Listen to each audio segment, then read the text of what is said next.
oranges to I do. Well, weird subject, title, right?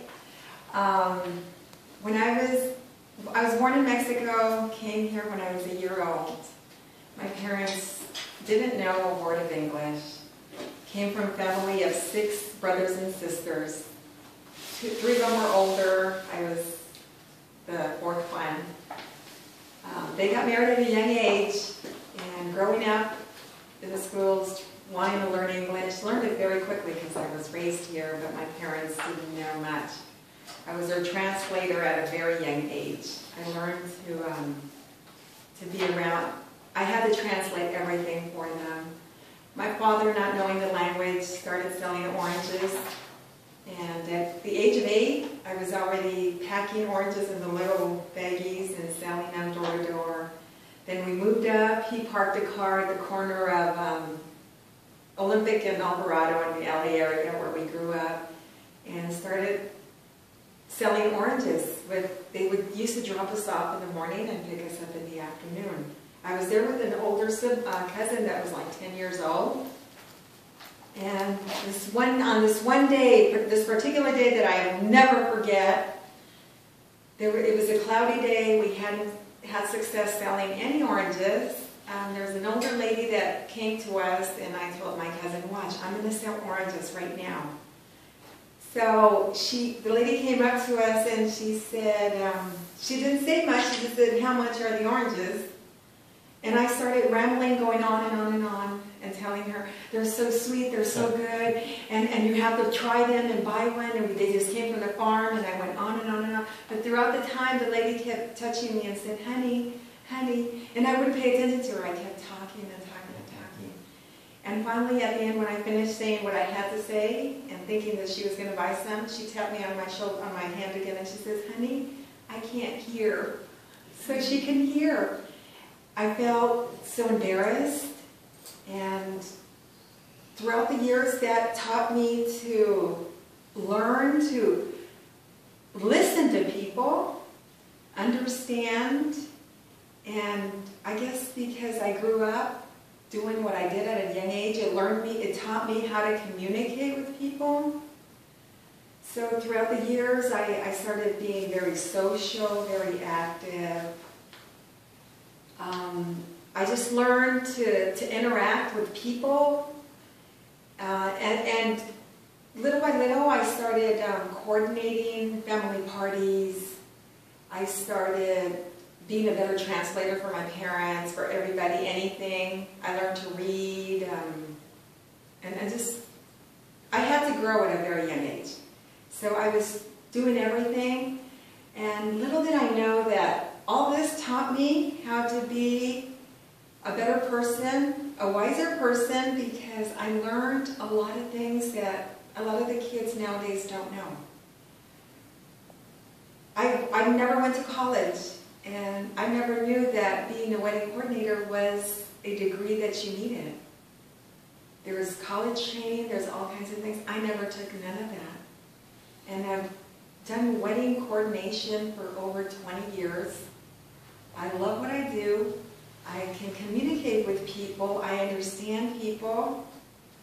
And I've been told that people, when we're done with weddings, they all just feel that I was part of them. And I feel they're part of me also. So that's how well I've learned to communicate. Unfortunately, with the new technology and everything, I feel so behind on all of that computer stuff, logging in, doing researches on computer, and all of that stuff. But the most important thing I think that all this has taught me is to be a better listener, definitely. And enjoy what I do, and appreciate everything and anything that I have, and that we worked really, really hard for. Because at the age of 16, I had saved up my own money to buy my own car. So it's a really big thing, and I tell the story over and over and over to my kids. And I hope they'll understand it one day. But what I do now, never had training, never went to school for it, and that is my the only thing I do. It is my full-time job.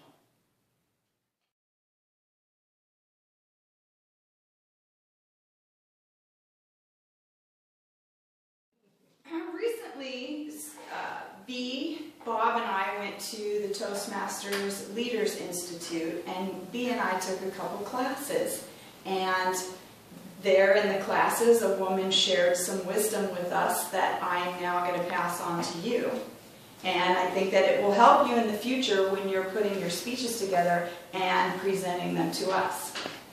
There is a man named, and I hope I get his name right, Albert Moravian, who is a psychologist, and he did a study on nonverbal communication. And he discovered two things. One of them is he created a rule called the 7-38-55% rule. Has anybody ever heard of that? Yeah, I hadn't heard of it either until we went to this class. What that means is, in communication, any face-to-face communication, 7% of it is the words that you use. Basically, all that time and effort that we put into putting our words together to present them to the people that we're doing speeches or communicating to, that's 7% of our communication. 38% is our nonverbal communication, our body language, how we carry ourselves, the way we dress. If I came in dressed all tartish, you know, mini skirt, low cut, and tried to give you a serious speech, you wouldn't take me very seriously. You'd still be focused on, why does she look like she just got off the corner, right? Or does she explain to us that also in the way that you dress, if you were presenting a budget speech to a company and you were a man in a suit and you had a red tie, all they'd be focused on is that red tie, and the whole time they'd be thinking, we're in the red, we're in the red, we're in the red. They wouldn't even really be listening to what you're saying. It's interesting how we will focus on something and not really pay attention. So even though our words are very important because that's how we convey what we're trying to say, without them it'd be difficult, it's still that nonverbal, even what you're wearing and how you stand. If you're standing straight and confident, then we believe you're confident and we have confidence in what you're saying. If you're sort of, oh, well, then we lose confidence in what we're saying because we feel like you're not confident either. If you are giving, if you're telling, like I've noticed on the news, that newscasters sometimes are giving devastating reports with a smile on their face. It's confusing. Yes. You're thinking, okay, well, if that town was just destroyed in a tornado, why is this guy smiling? I don't understand. And we tend to believe that more than what the story is. The 55, let me make sure I get this right. 55% is body language, 7% is content, and 38% is tone of voice. So if I'm talking about something that I'm really excited about, but I'm saying it in a very, well, so then they all jumped up and everybody ran, I'm not adding any excitement to it, and you're believing that it wasn't very exciting.